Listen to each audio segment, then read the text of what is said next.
Quels furent les commencements de l'homme? Où est née la civilisation? À partir de leurs observations, les scientifiques ont échafaudé plusieurs théories. Mais pouvons-nous vraiment répondre à cette question alors que régulièrement, de nouveaux faits viennent bouleverser toutes les connaissances? Dans les terres glacées de la Sibérie, on a trouvé les restes d'espèces animales aujourd'hui éteintes, comme le mammouth géant anéanti par un brusque cataclysme planétaire. On a également découvert des cartes anciennes qui montraient l'Antarctique des siècles avant que notre civilisation ne le découvre. Cette carte, qui date de plusieurs siècles, indique la conformation exacte de la terre de la Reine Maude, qui est aujourd'hui ensevelie sous une couche de glace de près d'1 kilomètre d'épaisseur. Or, nous-mêmes, nous ne connaissons cette conformation que depuis 1949. Il y a un siècle, un archéologue arrive à la conclusion que la cité de Tiwanaku, dans l'actuelle Bolivie, était un observatoire astronomique aligné sur la position des étoiles et du Soleil. Il en déduit son âge, 17 000 ans. Mais sa thèse fera sourire tous les spécialistes jusqu'à récemment. La seule correction que je ferai est due au fait qu'on dispose aujourd'hui de meilleurs instruments de mesure astronomique. Grâce aux satellites et aux ordinateurs, je dirais que le site a plutôt 12 000 ans. Quoi qu'il en soit, Tiwanaku reste la ville la plus ancienne du monde. Des géologues ont découvert que le sphinx a été lavé par des pluies incessantes pendant des siècles. Or, ces averses n'ont pu survenir que des milliers d'années avant le règne des pharaons. Est-ce à dire que le sphinx a été bâti bien avant l'aube de la civilisation? L'enjeu ici, c'est toute l'histoire de la civilisation. Il n'y a peut-être pas eu un déroulement linéaire de l'homme des cavernes débile à nous autres très intelligents avec nos bombes atomiques et notre dentifrice au fluor. Parfois, des faits nouveaux viennent bouleverser les théories dominantes. C'est sur ces faits que nous allons nous pencher aujourd'hui en compagnie de spécialistes qui élaborent de nouvelles théories susceptibles de changer notre regard sur l'histoire de la civilisation tout entière. Ce visage monumental a été sculpté par les Olmecs du Mexique. On pense qu'il y a 2000 ans au bas mot.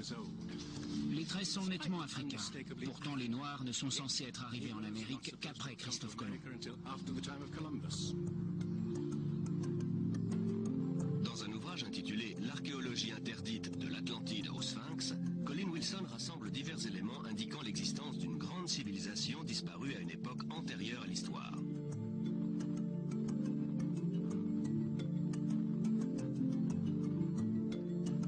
Au IVe siècle avant Jésus-Christ, Platon décrit avec précision une grande nation qui, d'après des prêtres égyptiens, aurait sillonné les océans des siècles plus tôt et aurait péri dans un immense cataclysme, une nation qu'il appelle l'Atlantide.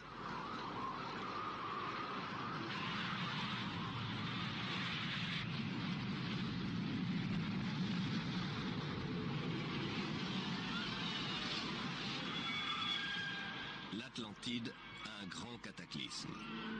Tout cela rappelle un autre grand mythe, le déluge biblique avec Noé et son arche. Un autre récit méprisé par les scientifiques.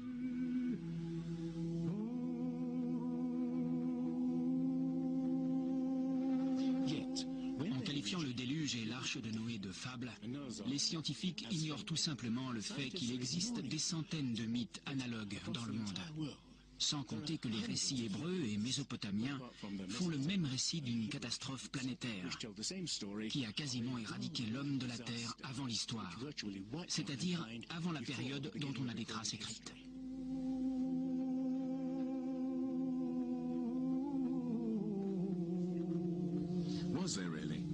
Y a-t-il vraiment eu un déluge? Et si oui, a-t-il détruit une civilisation qui aurait précédé toutes les autres? Je dis bien une civilisation, et non l'Atlantide, car dès qu'on prononce ce nom, les scientifiques s'indignent et cessent d'écouter.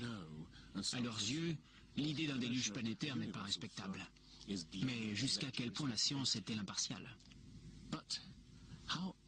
Respecte-t-elle toujours ses propres principes, à savoir étudier les faits et rien que les faits? Depuis toujours, la science a tendance à attacher plus d'importance à ses propres théories qu'aux faits eux-mêmes. Les théories sont bâties sur des faits pour expliquer la réalité. Mais dans ce processus, d'autres faits sont mis de côté. Des faits nouveaux peuvent également faire évoluer les théories, mais on les ignore généralement. On appelle tous ces faits des anomalies, c'est-à-dire des phénomènes qui ne cadrent pas avec les théories. Dans un ouvrage controversé intitulé « L'histoire secrète de l'espèce humaine », Thomson et Crémeau montrent le sort réservé à ces faits qui osent contredire les théories dominantes. Au cours des 150 dernières années, les archéologues et anthropologues ont littéralement caché autant de faits qu'ils en ont mis à jour. On appelle ça le filtrage des connaissances. C'est une caractéristique fondamentale de la science et même de la nature humaine. L'homme a tendance à mettre de côté ce qui ne cadre pas. En matière de science, on s'aperçoit que les faits qui ne cadrent pas avec le paradigme admis sont souvent éliminés. On ne les enseigne pas, on n'en débat pas. Mais les personnes ayant fait des études scientifiques n'en entendent généralement pas parler. On a vu une belle démonstration de ce filtrage des connaissances lors des fouilles de Yatliko au Mexique en 1966.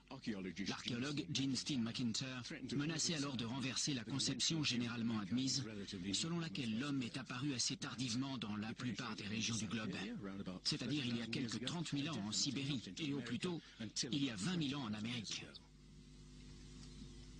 Au Mexique, Gene Steen McIntyre découvre des outils en pierre et des ossements humains qu'elle fait dater par plusieurs méthodes scientifiques. En 1966, on a découvert un site antique dont on a d'abord cru qu'il avait peut-être 20 000 ans. On trouvait ça déjà très ancien. Mais quand on a finalement obtenu les datations réalisées selon plusieurs méthodes, le site s'est révélé vieux de 250 000 ans. Pour être franche, un site de 20 000 ans m'aurait comblé. Ma carrière aurait été faite. Mais j'ai été naïve. Je m'en suis tenue aux datations. C'était les faits et je ne voulais pas m'en éloigner. Je n'ai pas compris que ça allait ruiner toute ma carrière. Depuis ce jour, toutes les portes du monde professionnel lui sont restées closes. Le site a été fermé avec interdiction définitive de reprendre les fouilles. Cette année, soit 30 ans plus tard, d'autres archéologues ont découvert en Sibérie des traces de présence humaine remontant à quelques 300 000 ans. Une datation qui rend finalement la découverte de Gene Steen McIntyre moins invraisemblable qu'il n'y paraît. Ce n'est pas nécessairement une conspiration délibérée, au sens où des gens se réuniraient dans une pièce enfumée et décideraient de tromper sciemment les gens. C'est plus une autocensure qui se fait de manière spontanée au sein de la communauté scientifique. Quand un élément contredit la théorie dominante, les gens décident spontanément de ne pas en parler, de ne pas le révéler. Ce qui signifie que la science ne peut plus progresser comme on pourrait l'espérer.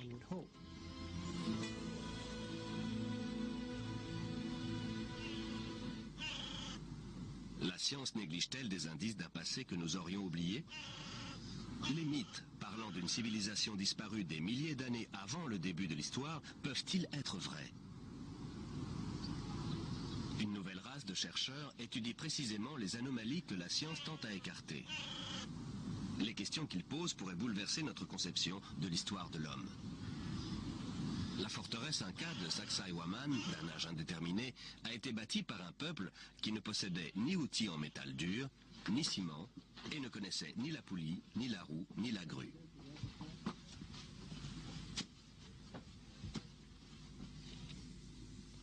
Regardez ce bloc. J'ai compté 11 angles.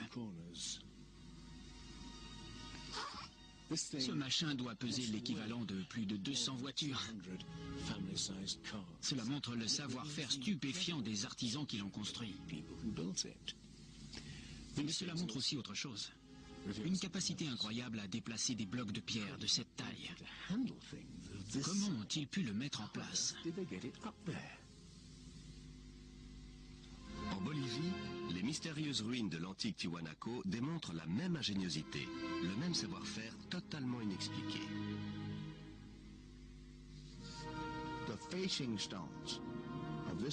Les blocs de pierre frontaux ont été ajustés impeccablement. On a essayé d'introduire une épingle à la jointure des blocs. Impossible, à aucun endroit. Quelle perfection. Quand les conquistadors ont demandé aux Incas si c'était bien eux qui avaient bâti Tiwanaku, ils ont répondu que non. Ça a été construit des milliers d'années avant nous. Il est évident que ça a été construit par une civilisation très développée. Mais une découverte faite tout à fait par hasard nous montre bien son degré de sophistication. Les blocs de construction de Tiwanaku ne sont pas liés par du ciment, mais par une attache de métal des plus inattendues.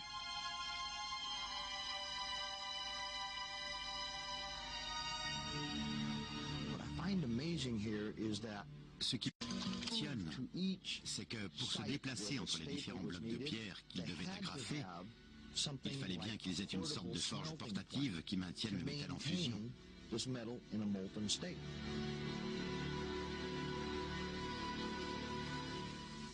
Ici, on retrouve le même genre d'agrafe en métal et les mêmes jointures très fines, comme celle-ci, en forme de L, qui révèle la même ingéniosité. Le Pérou? Non. Le continent d'à côté, l'Afrique. Plus précisément l'Égypte, le pays des pyramides. Les 3 pyramides de Gizeh sont l'une des 7 merveilles du monde antique. L'exploit d'un peuple qui, lui non plus, ne connaît ni la roue, ni la poulie, ni la grue. Comment les Égyptiens ont-ils réussi à soulever des blocs de pierre d'une centaine de tonnes à une telle hauteur? Nos ingénieurs contemporains l'ignorent. Je suis ingénieur et je peux vous dire que pour soulever des blocs de ce poids aussi haut, il faut une grue spéciale. Comment les Égyptiens ont-ils réussi alors qu'ils ne disposaient pas de ce genre d'engin, qu'ils n'avaient même pas de poulie ni de roue, juste des outils rudimentaires en cuivre? Robert Bauval pense que la grande pyramide de Gizeh était bien plus qu'un tombeau. Pour lui, elle révèle un niveau technologique prodigieux. Dans Keeper of Genesis, Les gardiens de la Genèse, coécrit avec Graham Hancock, il répertorie d'autres prouesses techniques inexpliquées. Chris Dunn est un expert du forage. C'est un travail incroyable et un vrai mystère. Comment ont-ils fait ça? Le sarcophage de la Chambre royale. Comment des ouvriers primitifs ont-ils réussi à faire en sorte que le sarcophage intérieur s'ajuste parfaitement au sarcophage extérieur en pierre, au millimètre cube près? Une telle prouesse exige des connaissances étendues en physique. Cela reste une énigme, comme le forage à proprement parler. La méthode primitive classique consiste à utiliser un archet. On l'introduit dans la pièce avec du sable ou du diamant. Mais à mon avis, ça prend trop de temps. Ça demanderait des années de travail. Alors comment ont-ils fait? Ils devaient avoir des outils motorisés. Si on devait faire ça aujourd'hui, on introduirait la perceuse dans le granit à une vitesse de 5 millièmes de millimètre par révolution de la perceuse. Or, ils avançaient beaucoup plus vite que ça. Plus vite? Des chercheurs comme Chris Dunn s'interrogent sur la finalité du drôle d'outil représenté sur une frise cachée. Mais de là à imaginer une perceuse à moteur, cela semble un peu prématuré. Néanmoins, le mystère des pièces quasiment impossibles à forer reste entier. Regardez ça, cette précision incroyable. La régularité parfaite des murs de ce tombeau, destiné à des bœufs sacrés. Cela témoigne d'un degré d'habileté phénoménal. Évidemment, on pourrait aussi expliquer ça par des armées d'ouvriers condamnés à polir les murs pendant 10 ans. Mais il y a aussi un autre mystère, véritable cette fois, le mystère des vases égyptiens. Il ne s'agit pas de vases en terre comme celui-ci, mais de vases en albâtre, en basalte, ou même en diorite, qui est la roche la plus dure qui soit. Le mystère consiste en ceci. On voit bien qu'il serait facile de les évider en perçant un trou tout droit. Mais regardez la forme allongée, en bas. La technologie moderne est incapable de faire ça. Or, les anciens Égyptiens ont fabriqué des milliers de vases comme celui-ci. Certains remontent à 2000 ans avant l'origine présumée de la civilisation égyptienne. Alors, comment est-ce possible? Le mystère reste entier. Autre énigme. Comment les architectes égyptiens ont-ils pu aligner les pyramides sur les points cardinaux est-ouest et nord-sud avec une telle précision? Une précision qui dépasse même celle des architectes modernes. La Grande Pyramide semble être un modèle mathématique de l'hémisphère nord. Elle intègre le nombre transcendant pi, le rapport de la circonférence d'un cercle à son diamètre, la base des mathématiques avancées.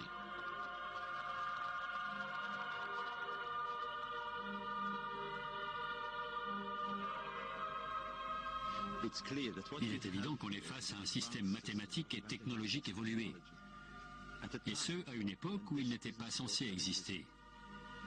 Pour obtenir ce résultat, les architectes ont dû utiliser une pente à 52 degrés. Il n'y a pas d'autre moyen. Mais les anciens Égyptiens ne sont pas les seuls à connaître pi. Le nombre transcendant est également à la base de l'inclinaison de la pyramide de Teotihuacan au Mexique et des angles étranges que ses architectes lui donnent. Les générations suivantes surnommeront la ville la Cité des Dieux.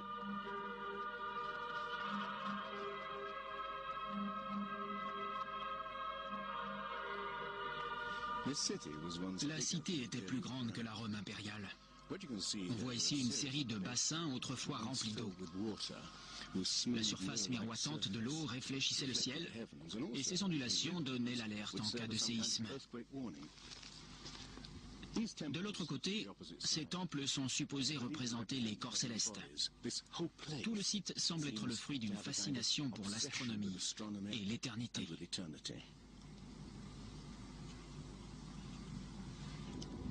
Aux équinoxes, le 21 mars et le 21 septembre, les pyramides projettent une ombre géante parfaitement alignée sur l'axe. Cela en faisait des horloges parfaites pour ce peuple obsédé par la mesure du temps et la précession des équinoxes.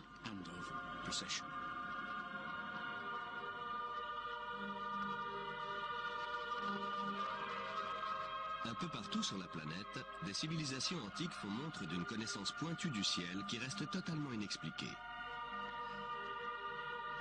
À croire qu'elles ont été renseignées par une même source. Ces civilisations sont fascinées par le soleil, les étoiles, la précession des équinoxes. Autrement dit, la lente rotation continue de la Terre qui donne l'illusion que les constellations voyagent à travers le ciel et les époques. D'après les spécialistes, les anciens Égyptiens n'avaient pas une connaissance approfondie de l'astronomie. Voici pourtant une preuve de leur fascination pour le ciel et de leur connaissance pointue en la matière. Ce sont les constellations du zodiaque, le lion, le taureau, le poisson, et ici, la constellation d'Orion. Beauval pense que l'astronomie est la clé de bien des énigmes posées par les pyramides de Gizeh. Les anciens Égyptiens voyaient dans la constellation d'Orion le dieu Osiris, seigneur des morts, des cieux et de l'au-delà. Beauval a trouvé maintes représentations du dieu bien en évidence un peu partout sur les pyramides de Gizeh. Ça, c'est un vrai mystère. Des petits conduits inclinés vers le haut. Pour les égyptologues, ce sont juste des cheminées d'aération. Mais pour les astronomes, dans l'ancienne Égypte, ces conduits étaient des passages vers Rosto, le royaume d'Osiris, ou Orion. Pour les anciens Égyptiens, Orion était Osiris, le dieu de la résurrection. Voici une reconstitution du ciel en 2500 avant Jésus-Christ. J'ai été étonné de découvrir ceci.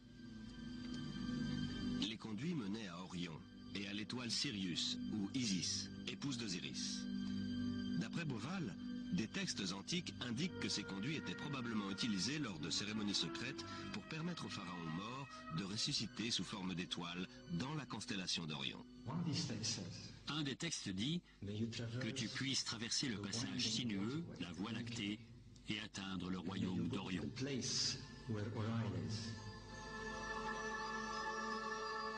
D'après Beauval, Osiris a joué un rôle si central dans la conception des pyramides de Gizeh qu'elles ont été alignées sur le modèle exact des 3 étoiles de la ceinture d'Orion. Aussi fantastique que cela paraisse, cette corrélation n'est qu'un début. Car Beauval découvre également que les Égyptiens ont donné des noms d'étoiles à 2 autres pyramides construites à proximité. Il regarde alors une carte plus grande et découvre avec stupéfaction que c'est toute la constellation d'Orion qui est représentée au sol. Retour au Mexique. Teotihuacan présente une autre ressemblance avec les pyramides d'Égypte. Dans les légendes, cette ville est appelée la Cité des Dieux. Sa finalité semble être la transformation d'êtres humains en corps célestes. Autrement dit, la réincarnation sous forme d'étoiles. Exactement comme pour les pyramides de Gizeh, en Égypte. Voilà le secret de Teotihuacan.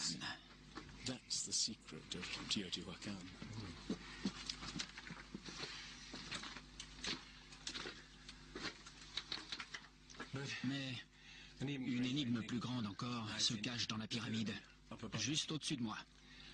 Lors des toutes premières fouilles de 1906, les archéologues ont découvert une énorme plaque de mica. Aujourd'hui, on utilise le mica pour l'isolation électrique. Mais on n'a aucune idée de l'usage que les Indiens pouvaient en faire. Ce qui est encore plus étrange, c'est que ce mica vient du Brésil. Imaginez le défi que pose le transport d'une plaque de mica d'environ 8 mètres carrés sur plus de 3000 km. Comment ont-ils fait et pourquoi? On n'en a pas la moindre idée. Tiwanaku en Bolivie. Une autre civilisation antique fascinée par le soleil et les étoiles. Il y a un siècle, un archéologue bolivien du nom de Poznański constate qu'au premier jour du printemps, le soleil se lève exactement au centre du temple. C'est le point de départ d'une découverte remarquable. Poznański découvre en effet que ce temple a été conçu comme un observatoire et une immense horloge solaire. Aujourd'hui, ces alignements astronomiques nous permettent de dater le site. Tout au long de l'année, le soleil se lève à un point toujours différent sur l'horizon. Le premier jour du printemps, un curieux pourrait le voir se lever exactement au centre. En étudiant la configuration du temple, Poznański conclut que le premier jour de l'été et le premier jour de l'hiver, le soleil doit se lever au-dessus des pierres angulaires. Pourtant, ce n'est pas le cas. Aujourd'hui, les archéologues pensent que c'est tout simplement dû à une erreur de conception de la part des architectes indiens. Étant donné la perfection architecturale de ce site, construit avec des pierres pesant une centaine de tonnes, l'idée que les marqueurs de solstice puissent être mal alignés me paraît tout simplement inconcevable.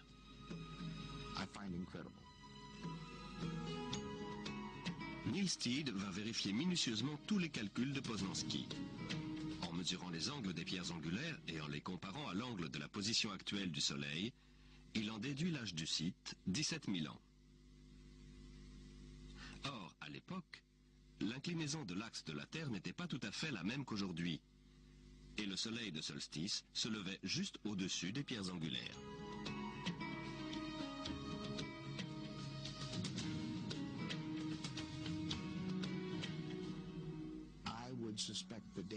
Je dirais que le site a plutôt 12 000 ans.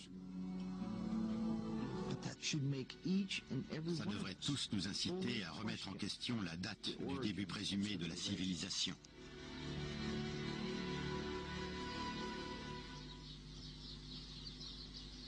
Se peut-il qu'une même civilisation oubliée de l'histoire ait laissé son empreinte à différents endroits du globe?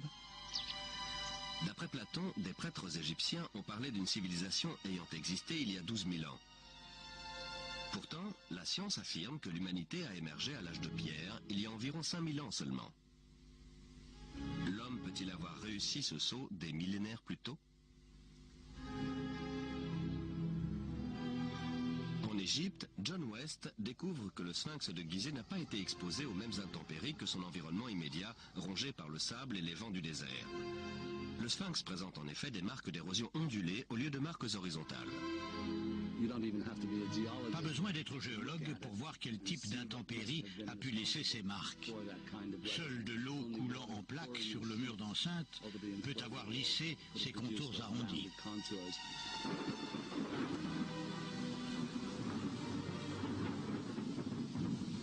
De l'eau, dans le Sahara?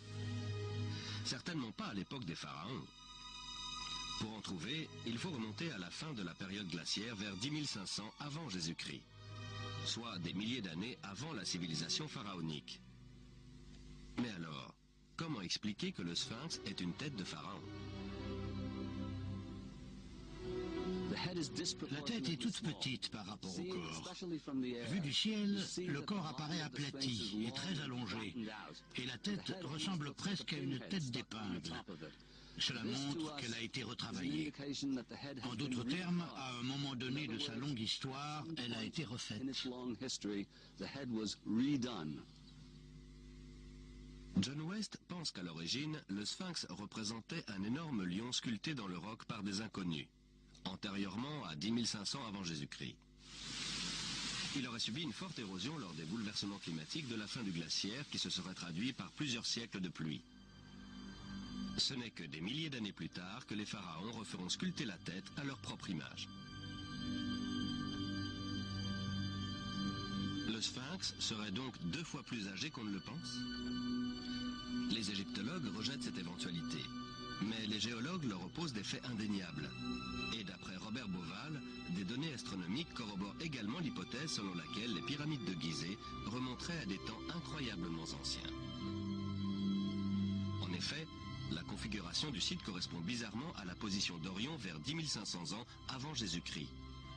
À l'époque, le sphinx était tourné vers la constellation du Lion dont il était lui-même l'image.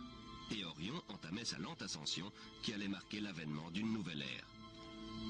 La position d'Orion, en moins 10 500, correspond exactement à la position des 3 petites pyramides érigées derrière les grandes.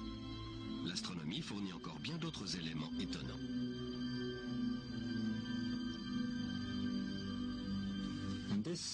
Les données astronomiques coïncident exactement avec les données géologiques.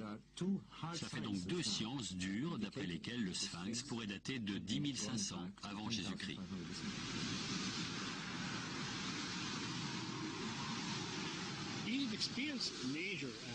L'Égypte a connu des bouleversements majeurs à la fin de la période glaciaire, en particulier autour de 10 500 avant Jésus-Christ. Des crues exceptionnelles ont recouvert les plaines inondables. Cela a tout détruit dans la vallée du Nil et dans le delta en général.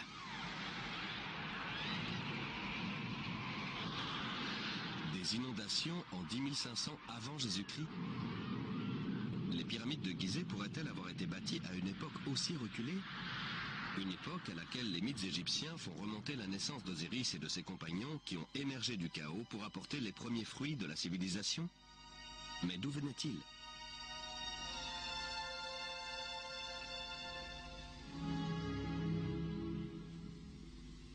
Osiris a de nombreux points communs avec le dieu Tiwanaku en Bolivie.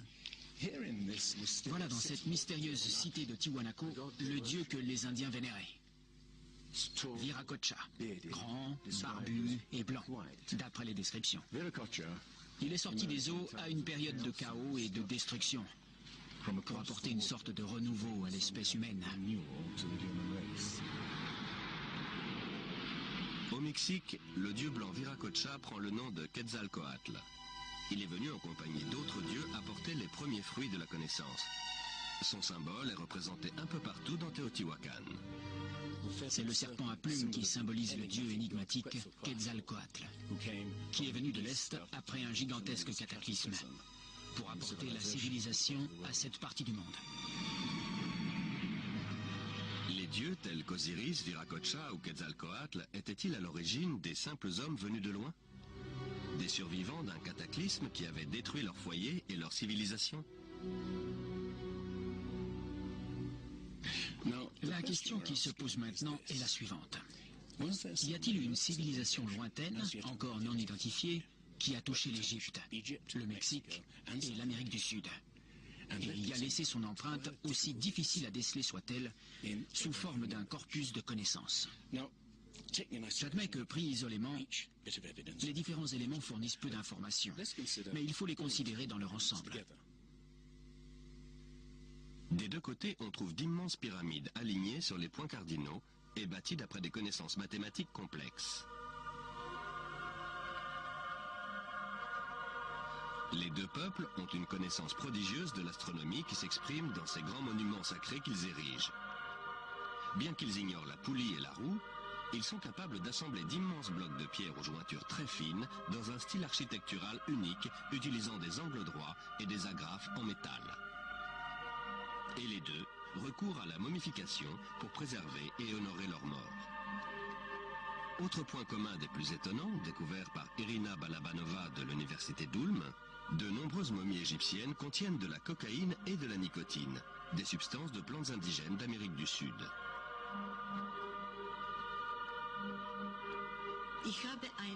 J'ai reçu une série de lettres d'insultes, presque de menaces. En résumé, elles disaient que mes découvertes étaient des inepties, de pures inventions, que c'était totalement impossible parce qu'il était prouvé qu'avant Christophe Colomb, ces plantes n'existaient qu'en Amérique et nulle part ailleurs dans le monde.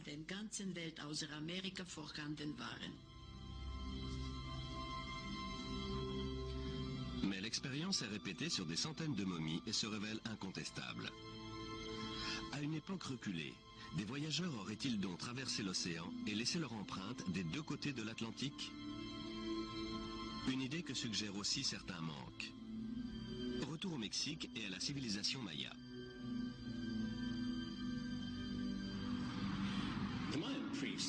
Les prêtres mayas utilisaient des tablettes pour prédire les éclipses du soleil et de la lune.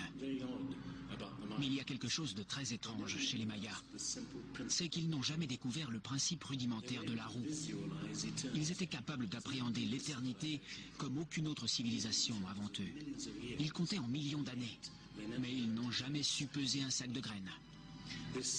Leur civilisation sophistiquée a fini par s'éteindre parce qu'ils n'ont pas développé les méthodes agricoles de base qui auraient permis de nourrir leur peuple. La question que je pose maintenant est la suivante. Est-il possible qu'ils aient juste hérité une certaine part de leur connaissance d'une civilisation plus ancienne et plus savante? Parfois, les preuves s'étalent sous nos yeux. Les Olmecs du Mexique donnèrent à leur dieu un visage africain. Et ça, alors, c'est une autre sculpture des Olmecs. Les Indiens sont génétiquement imberbes. C'est donc bien un visage d'Européen, gravé quelques 2000 ans avant l'arrivée des Espagnols en Amérique.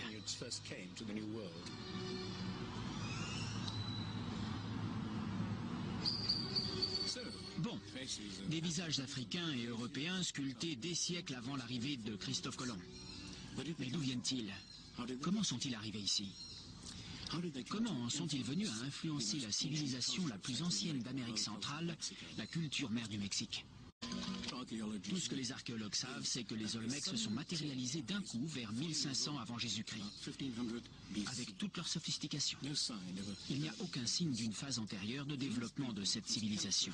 Ce peuple, dont l'expression typique est la sculpture d'immenses têtes d'Européens et d'Africains, semble surgir de nulle part.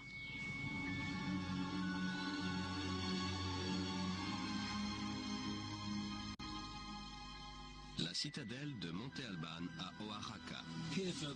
Ici, au sud du Mexique, on trouve la dernière œuvre de ce peuple mystérieux. Ces figures gravées dans la pierre semblent représenter des hommes tombés à la guerre. Ils sont nus, abandonnés, souvent castrés. C'est peut-être là que ces hommes ont disparu de l'histoire.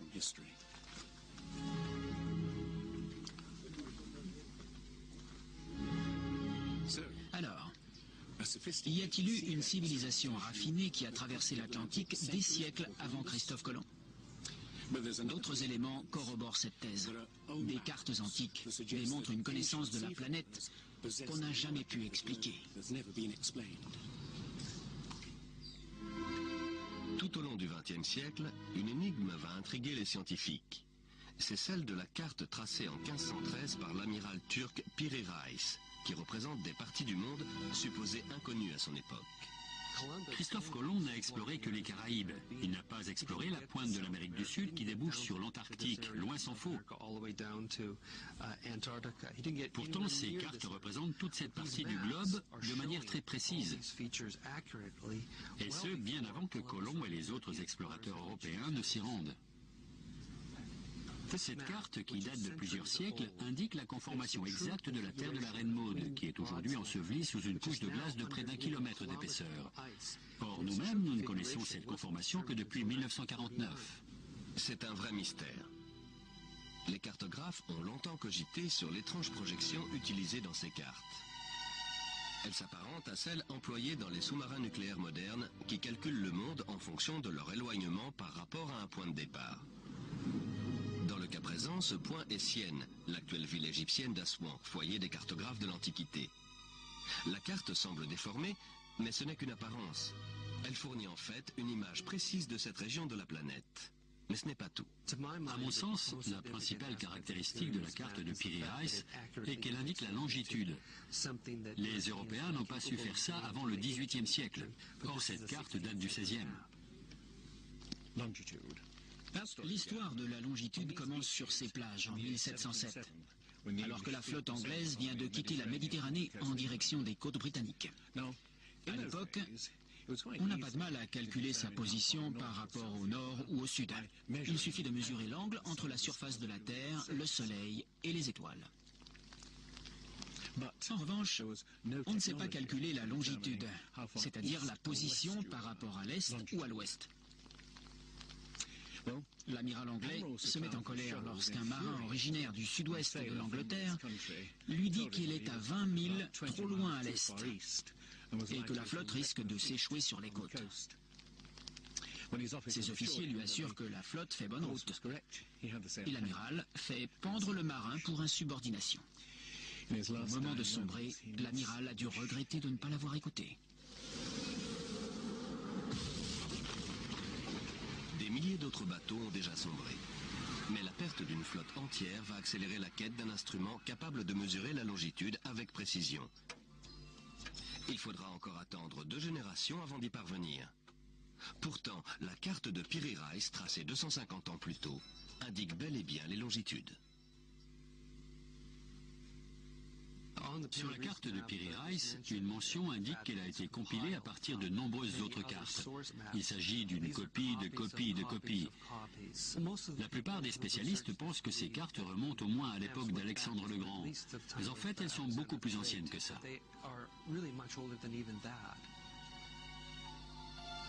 Des cartes du monde tracées des siècles avant qu'on sache naviguer sur les océans.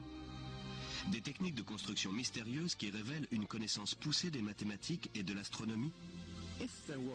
S'il y a bien eu une civilisation raffinée, capable de transmettre ses connaissances aux bâtisseurs du Sphinx et aux peuples des Andes et du Mexique,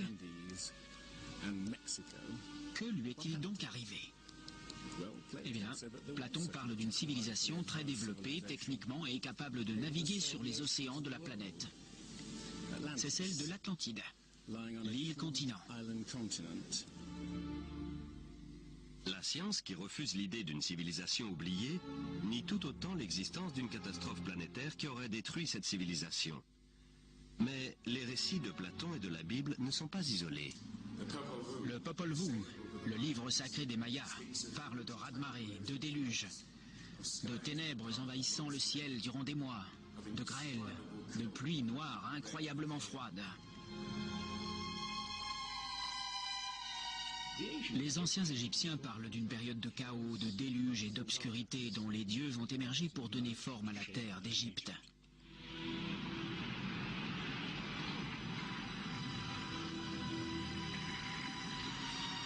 Le disque solaire des Aztèques parle de 4 cycles de destruction. Par l'eau, par le feu, par le vent et par la guerre et le sang. Il prédit aussi la fin du monde dans un cataclysme venu des entrailles de la Terre.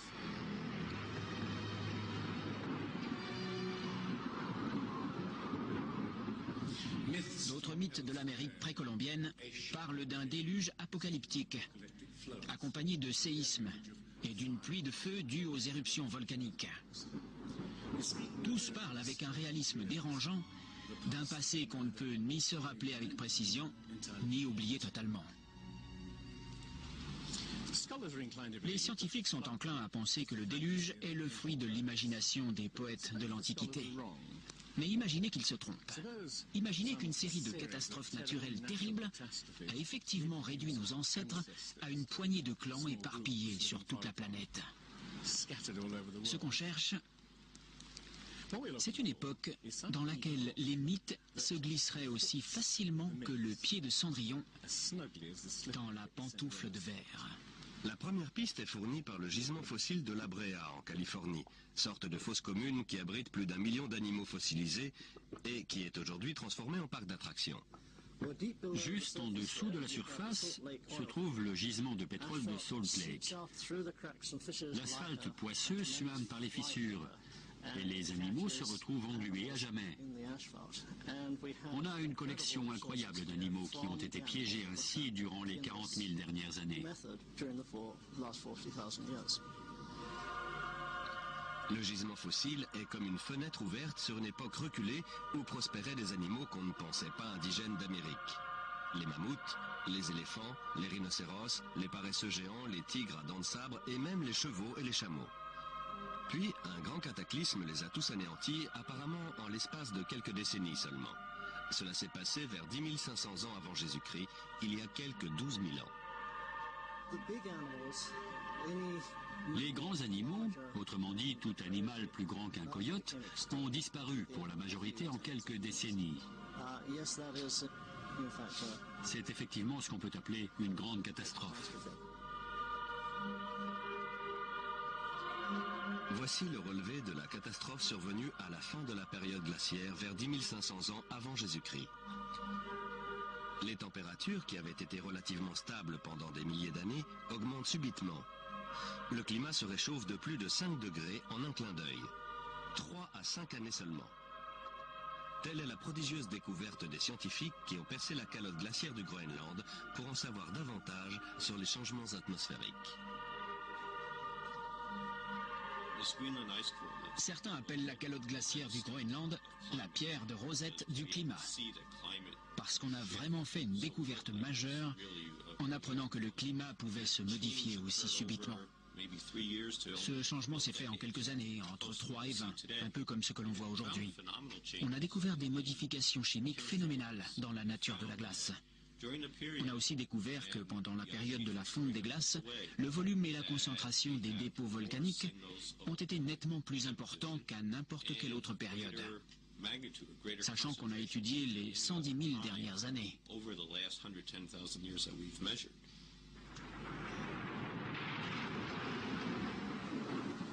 Des éruptions volcaniques sans précédent accompagnées de troubles atmosphériques et d'un déluge? Mais à quoi était-ce dû? Lorsque des couches de glace de plus d'1,5 km d'épaisseur ont fondu en quelques décennies, le niveau des océans a augmenté de 1400 mètres. Des mers ont soudain surgi là où des terres s'étendaient auparavant. On pouvait se rendre à pied de la Grande-Bretagne à la Scandinavie, avant qu'une révolution climatique ne forme la mer du Nord. À cette époque, l'eau a aussi recouvert les plaines de l'Amérique du Nord, ce qui explique qu'on trouve des squelettes de baleines dans le Michigan. Cette ère de grand cataclysme survenue à la fin de la période glaciaire pourrait cadrer avec les mythes. Rien qu'en Amérique, quelques 70 espèces animales se sont éteintes. Les félins à dents de sabre, les mammouths, les paresseux géants, les chevaux, les chameaux. Mettons tout ça en perspective. Au cours des 200 000 années précédentes, c'est moins d'un tiers de ces espèces qui a disparu. Or, ce même schéma d'extinction s'est produit en Europe et en Asie. Dans le sol perpétuellement gelé de Sibérie et d'Alaska, on trouve millions d'ossements mêlés ayant appartenu à des animaux qui ont péri dans un cataclysme. Le grand mammouth n'a pas succombé aux chasseurs de la préhistoire. Il a été fauché par une catastrophe naturelle. Au début du XXe siècle, des trappeurs sibériens découvrent le squelette gelé d'un animal gigantesque. On le déterre, puis on l'analyse. Son estomac contient les restes de plantes poussant sous un climat tempéré. L'animal a été congelé à une vitesse qui dépasse les capacités des congélateurs les plus modernes. Ce dont on est sûr, c'est qu'il y a 12 000 ou 13 000 ans, un grand froid s'est abattu sur la Sibérie, qui ne s'est plus jamais réchauffé depuis. L'énigme des mammouths congelés en quelques heures a suscité quantité d'anecdotes, certaines véridiques, d'autres non, comme celle des steaks de mammouth servis à Fairbanks, en Alaska. L'une des anecdotes probablement authentiques est rapportée par le baron Wrangel, un naturaliste russe du XIXe siècle. Sur l'île qu'il découvre dans l'archipel des îles aux ours, au nord de la Sibérie, et à laquelle il va donner son nom, le sable était littéralement retenu par des digues de défense de mammouths et d'ossements d'autres animaux disparus lors d'une mystérieuse catastrophe primitive. Ces extinctions de masse, cette terrible activité volcanique, la rapidité de la fonte des glaces, tout cela semble indiquer qu'une immense révolution climatique a eu lieu il y a environ 12 000 ans. Mais la cause de cette révolution reste énigmatique. Qu'est-ce qui a donc causé la fin de la période glaciaire? Qu'est-ce qui a pu provoquer un cataclysme mondial? L'une des meilleures hypothèses avancées est celle de l'Américain Charles Hapgood. Il parle d'un déplacement de l'écorce terrestre. Selon lui, l'écorce de toute la planète aurait glissé subitement. L'écorce terrestre ne représente que 0,3% de la masse totale de la planète. Mais elle peut glisser, comme l'écorce d'une orange si elle n'était pas solidaire de la chair. L'écorce terrestre, plus fine qu'une coquille d'œuf, repose sur un magma liquide en fusion. En la matière, la théorie dominante est celle de la tectonique des plaques, c'est-à-dire la lente dérive des continents sur des centaines de millions d'années. Les scientifiques ont commencé par rejeter cette théorie pendant plus de 50 ans. Aujourd'hui, ils refusent de croire que l'écorce terrestre puisse glisser subitement d'un seul bloc. L'hypothèse du déplacement de l'écorce terrestre a toutefois fasciné un grand chercheur. S'il avait vécu plus longtemps, on aurait donné plus de crédit à cette thèse. Le nom de ce scientifique, Albert Einstein. Il a dit en résumé, quand je suis tombé sur les travaux de Hapgood, j'ai été comme électrifié. C'est une idée simple, mais qui pourrait expliquer toute une série de problèmes. Pour Hapgood, la question à poser était quel mécanisme a pu mettre toute l'écorce terrestre en branle? Et c'est Einstein qui a suggéré une réponse. À l'époque, l'énorme masse de glace qui se forme au pôle peut atteindre plus de 3 km d'épaisseur. Elle s'étend jusqu'au milieu du continent américain. Si ces milliards de tonnes de glace se forment de manière déséquilibrée, ils peuvent faire vibrer toute la planète, comme une roue quand on place un énorme poids sur son bord. Et cette vibration serait suffisante pour provoquer un glissement de l'écorce terrestre.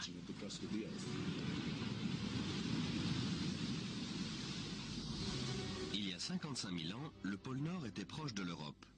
Mais il a brusquement glissé dans la baie d'Hudson au Canada. Vers 12 500 avant Jésus-Christ, il s'est à nouveau déplacé subitement vers un point situé à plus de 3000 km de sa position actuelle. Ou vaut-il mieux dire que les terres et les mers ont été propulsés vers le pôle à la suite d'un brusque déplacement de l'écorce terrestre? Si tel est le cas, c'est l'un des phénomènes qui a pu provoquer la fin de la période glaciaire. Le déplacement fait sortir l'Amérique de la zone polaire. La mer située au nord se couvre d'une couche de glace de quelques mètres seulement. La colossale plaque de glace de plus d'1,5 km d'épaisseur qui s'étendait au-dessous de l'Amérique fond soudain en quelques années. Ce qui est intéressant dans la thèse Hapgood-Einstein, c'est qu'elle explique de nombreux mythes, outre celui du déluge. Des mythes qui parlent de séismes terribles, de catastrophes volcaniques, d'une pluie noire descendant du ciel, de pays entiers soudain couverts de gel. On voit bien que c'est exactement ce qui pourrait arriver si l'écorce terrestre glissait brusquement. D'un coup, des régions froides deviendraient chaudes. Et des espèces comme le mammouth de Sibérie, qui a congelé en un rien de temps, seraient exterminées. Si un déplacement de l'écorce terrestre a réellement provoqué un déluge qui a anéanti toute une civilisation, où vivait cette civilisation? Les spécialistes avancent diverses hypothèses. L'île grecque de Santorin, détruite par une éruption colossale. La cité antique de Troie. L'île allemande de Helgoland, emportée presque tout entière par la mer du Nord. On a aussi cherché des continents engloutis sous l'océan Atlantique, mais sans jamais rien trouver. C'est bien cela qui a disqualifié l'Atlantide de Platon aux yeux des scientifiques. Les océanographes ont dressé la carte des fonds marins de l'Atlantique et du Pacifique. Et il n'y a pas de continent disparu. Quoique... Platon décrit l'Atlantide comme une île-continent parcourue de montagnes et perdue au beau milieu d'un vrai océan. Le vrai océan est bien entendu l'océan planétaire. Ce n'est que plus tard qu'on a divisé les eaux en différents océans, Atlantique, Pacifique, etc. En réalité, il n'existe qu'un seul océan immense. Certains mythes des 4 coins du globe sont très explicites sur ce qui s'est passé. Dans la littérature védique, l'île est non seulement détruite par un déluge, mais en plus, elle finit recouverte de neige et de glace. Donc, il faut chercher une île couverte de glace au milieu de l'océan. L'Antarctique est une très bonne candidate. Si le pôle Nord s'est déplacé, le pôle Sud aussi. D'après Flemhatt, une partie de l'Antarctique se trouvait dans une zone tempérée il y a 12 000 ans. Elle peut très bien avoir abrité une civilisation qui a disparu lorsque le continent s'est rapproché du pôle Sud.